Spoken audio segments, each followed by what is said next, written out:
여러분, 최근 보스턴 다이내믹스가 공개한 영상 보셨나요?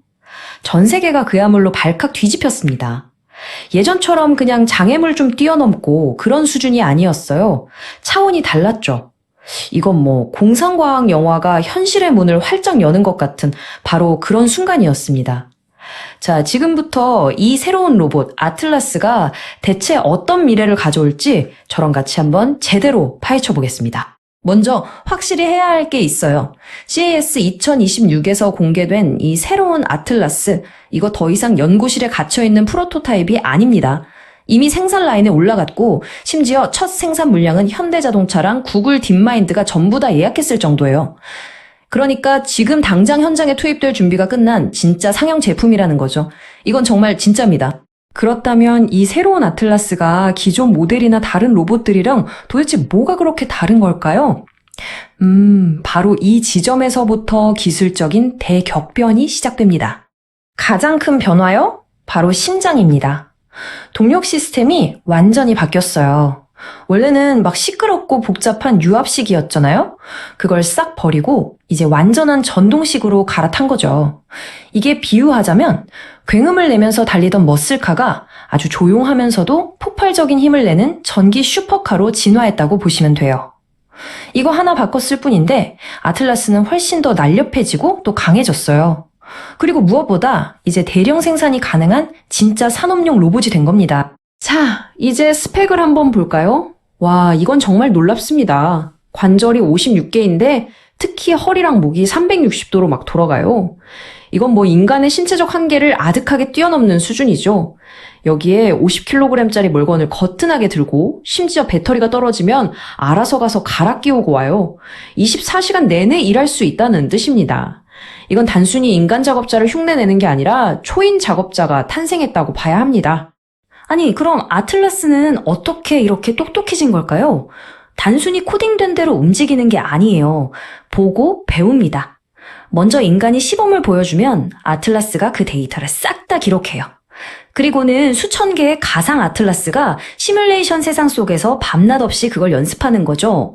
마치 영화 매트릭스에서 주인공이 순식간에 쿵푸를 배우는 것처럼 단 몇 시간 만에 새로운 기술을 자기 것으로 만들어버립니다. 그런데 이런 엄청난 기술 발전이 그냥 기술자들의 꿈만으로 이루어지는 건 절대 아니겠죠. 그 뒤에는 정말 거대한 경제적인 이유와 보이지 않는 치열한 전쟁이 숨어 있습니다.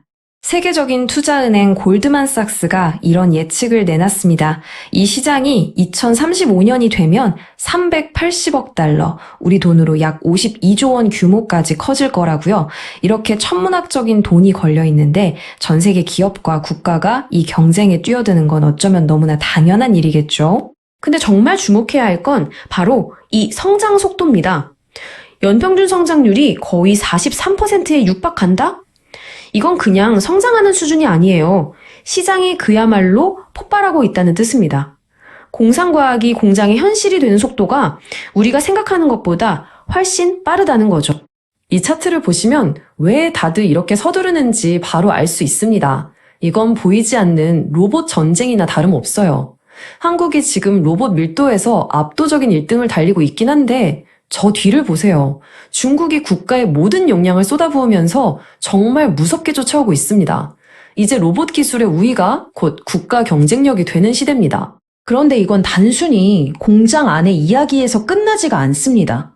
우리가 알고 있는 일이라는 개념 자체를 아주 뿌리부터 뒤흔드는 그런 거대한 변화의 시작입니다. 보스턴 다이내믹스를 인수한 현대차가 메타모빌리티라는 아주 재미있는 비전을 내놨어요. 이게 뭐냐면 아주 간단하게 말해서 로봇이 현실 세계에 있는 나의 아바타가 되는 겁니다. 나는 가상 공간에 접속해서 저 멀리 지구 반대편에 있는 로봇을 마치 내 몸처럼 움직이는 거죠. 현실 세계와 상호작용하면서요. 한번 상상해 보세요. 제가 서울에 있는 엔지니어인데 VR 헤드셋을 딱 쓰는 순간 미국 공장에 있는 아틀라스의 시점으로 시야가 전환됩니다. 그리고 로봇의 손을 이용해서 아주 정밀한 수리 작업을 진행하는 거죠. 심지어 로봇이 만지는 그 감촉까지 저한테 그대로 전달되어 물리적인 거리라는 개념이 완전히 사라져 버리는 겁니다. 바로 이 문장이 모든 걸 말해줍니다. 우리가 지금까지 알던 하이브리드 근무, 그러니까 재택근무 같은 건 이제 옛날 개념이 될 거라는 거예요. 미래의 하이브리드 근무는 인간과 로봇이 함께 일하는 걸 의미하게 될 겁니다. 어쩌면 제 옆자리 동료가 사람이 아닐 수도 있는 그런 시대가 정말 오고 있는 거죠. 자, 그런데 이 모든 놀라운 기술과 장밋빛 비전 뒤에는 아주 차갑고 현실적인 질문이 하나 있습니다.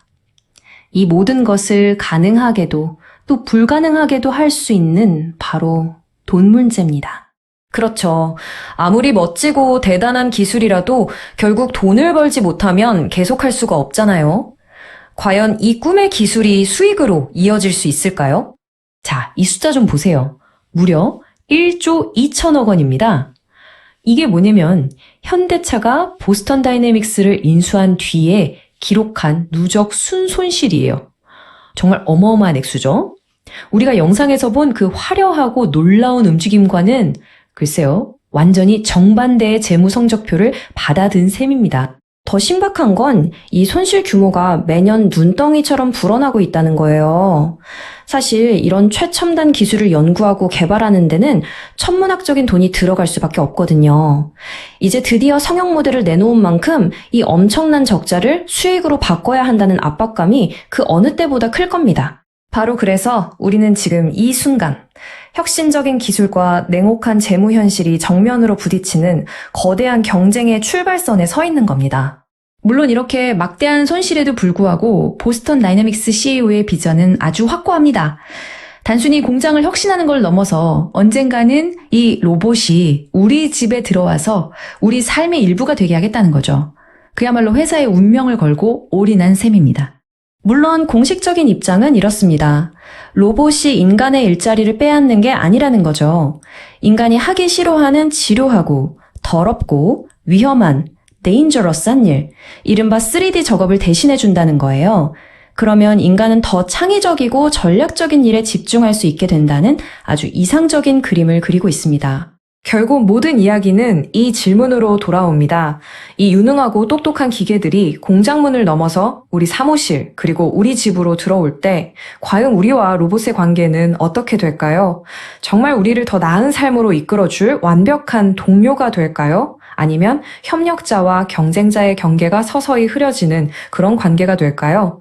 아마 그 대답은 앞으로 10년 안에 판가름 나게 될 겁니다.